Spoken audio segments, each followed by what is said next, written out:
Halo Sobat Catur semua, selamat bertemu kembali.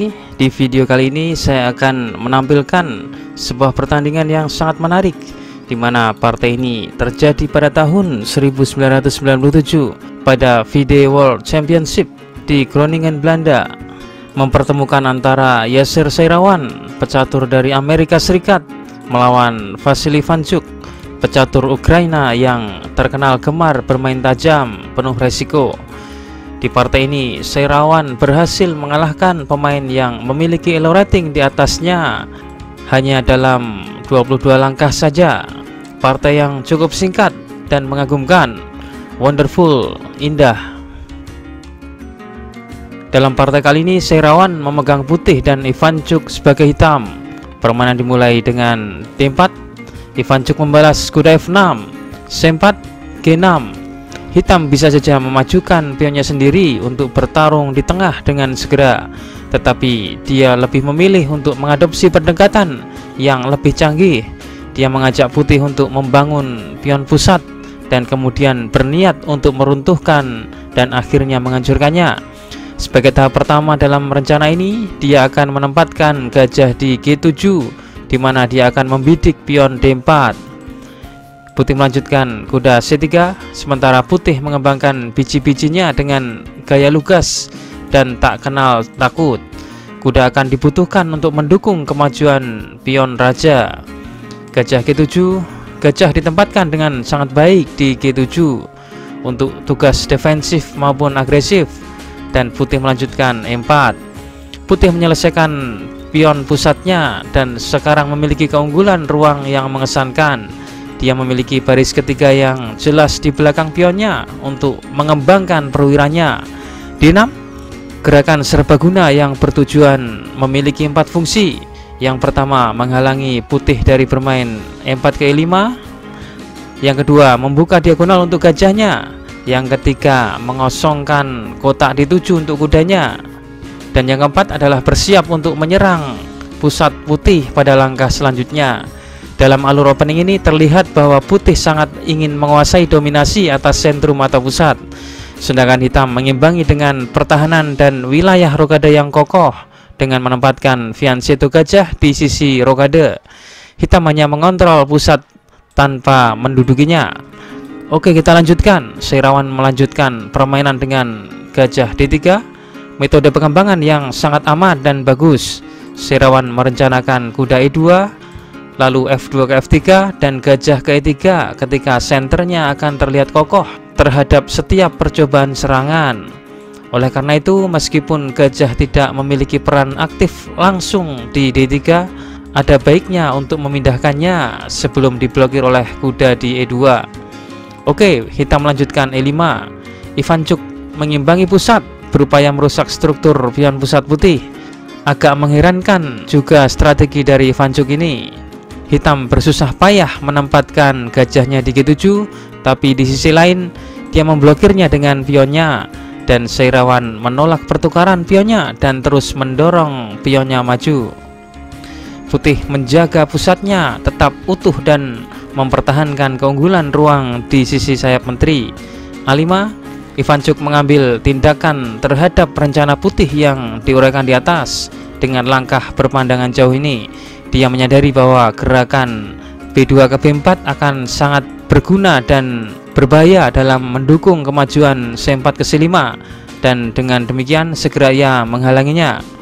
Oke, Seirawan melanjutkan kuda G ke E2. Seirawan mengembangkan di E2 agar tidak menghalangi pion ke F3 seperti yang akan terlihat, mengesampingkan dan menempatkan kuda di peta F3 favoritnya. Seirawan mengembangkan di E2 agar tidak menghalangi pion ke F3. Seperti yang akan terlihat, ini adalah keputusan yang bijaksana karena pion ini akan menjadi back yang baik di F3 dan memungkinkan menjadi penyerang hebat ke F4. Kuda A6. Sementara itu, Ivanchuk meningkatkan cengkeramannya pada petak B4 dan C5 dan dibalas F3, membackup pion pusat. Putih ingin mengembangkan gajah E3, tapi hitam dapat menekan kembali dengan kuda G4, dan hal ini dapat dicegah dengan menempatkan pion di F3. Kuda D7, Ivanchuk membuka jalan bagi dorongan pion F7 ke F5. Metode yang menghasilkan counterplay ini adalah salah satu tema strategis yang terpenting dalam Hindia Raja. Gajah E3, gajah ini menempati petak yang sangat ideal, memperoleh dua diagonal yang panjang. Putih menempatkan gajah ke celah yang sempurna dalam struktur pionnya dan siap menopangnya dengan selanjutnya menempatkan menterinya ke D2. Gajah H6. Apakah di sini Ivanchuk blunder? Tidak, hitam tidak kehilangan satu perwira pun. Ivanchuk memamerkan trik kecil yang sebenarnya adalah pertukaran gajah. Bila gajah dimakan, maka menteri keempat, skak, kuda menutup, dan menteri kali H6. Oke, di posisi ini Seirawan melanjutkan permainan dengan menteri D2. Gajah kali E3 dan balik dipukul menteri. Menteri putih mengambil alih tempat tinggal di E3 dari gajah.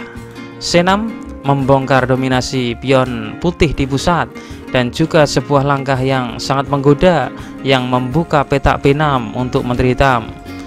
Putih menteri H6 seperti elang yang mengancam. Menteri putih menukik ke salah satu lubang petak gelap dan mencegah hitam dari melakukan rokade. Kuda D ke C5 mengancam gajah. Hitam melanjutkan serangan baliknya, tetapi sisi rajanya kehilangan defender. Benteng putih datang membackup. Menteri B6 dan gajah ke B1 membuka lajur D untuk bentengnya, mengintai pion hitam D6 setelah D kali C6. Ivanchuk merespon raja E7. Ini tidak menyenangkan untuk posisi hitam bahwa rajanya harus dipaksa untuk mempertahankan D6. F4. Akhirnya saat yang tepat untuk terobosan kemenangan di tengah, membuka lajur F untuk mengaktifkan bentengnya dan hitam menerima pertukaran pion. Benteng F1, putih menyusun posisi untuk melakukan serangan di lajur F dan lajur D dengan sepasang bentengnya. Daripada segera merebut kembali, putih tidak tergesa-gesa dan membawa bala bantuan terakhirnya ke dalam pertempuran. Ini adalah pendekatan terbaik dan paling fleksibel karena pion F4 tidak dapat dipertahankan lagi. Benteng F8. Sementara itu hitam kehabisan senjata di tempat yang penting, yaitu di tengah. Dia memiliki benteng di A8 dan kuda di A6, tapi benar-benar keluar dari permainan, sementara menterinya jauh dari pusat pertempuran. Menteri kali F4. Menteri kembali ke tengah untuk mendukung dorongan pion E5 atau memberikan skak pada F6. Ivanchuk merespon F6. Ini berkaitan dengan dua ancaman putih yang diuraikan barusan, tetapi putih sudah terlalu kuat memiliki daya tembak dan sulit hitam membendung.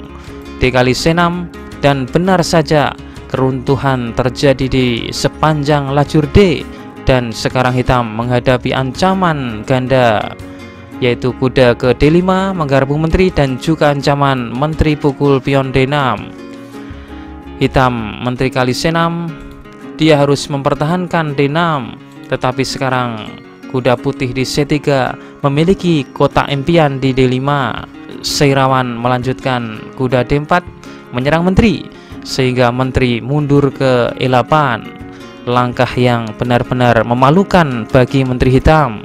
Dia harus bersembunyi di belakang rajanya karena langkah inilah yang dirasa paling menguntungkan. Kuda D5 skak. Sepasang kuda ini secara bergantian maju merangsek melakukan ancaman. Kuda telah dirancang pada C3 sejak langkah ketiga. Jadi ini adalah hadiah besar untuk sebuah kesabaran. Raja D8, menteri kali D6 skak. Keruntuhan terakhir cengkraman hitam melalui petak gelap.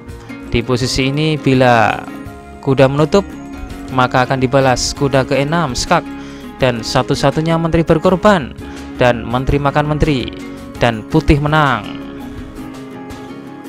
Sehingga di partai aslinya hitam harus menutup dengan gajahnya. Tapi ini ternyata tidak cukup membendung serangan putih yang sudah sangat matang. Kembali putih melepaskan pukulan dengan kuda B5 dan di posisi ini Ivanchuk menyerah. dengan ancaman menteri B6. Bila raja C8 akan diakhiri kuda D6 menggarpu menteri dan putih menang. Atau apabila hitam melanjutkan kuda kali 4, maka dipukul gajah putih. Menteri mengambil, maka raja ke F2, dan selanjutnya raja ini akan ke G1, akan sangat aman, dan putih tinggal meneruskan serangan yang sudah sangat matang ini. Sebuah permainan posisional yang wonderful yang dimainkan Yasir Seirawan.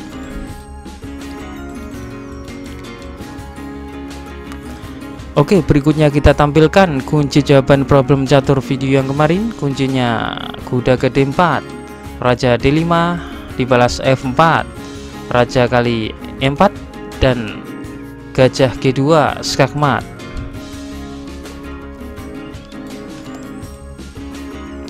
Oke, dan berikutnya kita tampilkan problem catur terbaru. Silahkan dipelajari dan kunci jawabannya akan saya tampilkan di video selanjutnya.